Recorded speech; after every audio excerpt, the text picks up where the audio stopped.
Terror attacks and stubborn economic troubles, some of the other challenges Europe had to confront last year.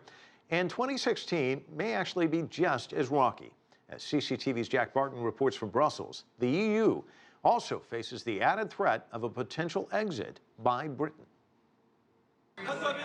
After another tumultuous year in Europe that saw Greece nearly exit the Eurozone, multiple terror attacks and more than 1 million migrants and refugees entering the bloc, analysts say 2016 will present, well, probably more of the same, with few EU-wide solutions. On a political front, things remain quite messy, with more fragmentations within Europe, with more difficulties to reach agreement on a number of very important topics. Think of the refugee crisis in Europe, but also, for example, of the banking union.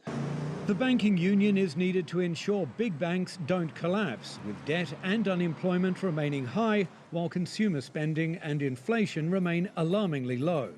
If Europe's economy continues its fragile recovery, it will be largely thanks to low oil prices, as well as the European Central Bank's large-scale monetary stimulus programme.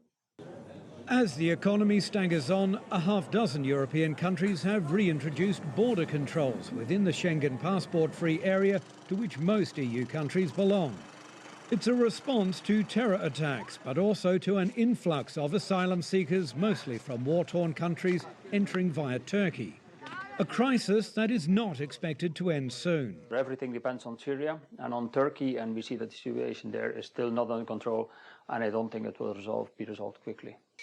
Relations with Moscow have also deteriorated since NATO member Turkey shot down a Russian warplane, and sanctions are expected to remain in place throughout the year. And a brand new headache for Europe this year is an upcoming referendum in Britain on leaving the EU. There are definitely concerns given the fact that the latest opinion poll shows that people in favour of Brexit, of the UK leaving the European Union, are in a majority for the time being. A Brexit would stoke rising anti-EU sentiment across Europe.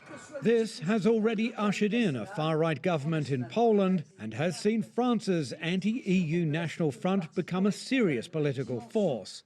That has alarm bells ringing in Brussels. But the Front National in power would be a disaster, a catastrophe for France. Across Europe, security forces will also remain on alert throughout the year, anticipating more terror attacks like the ones that struck France and Denmark in 2015. Jack Barton, CCTV, Brussels.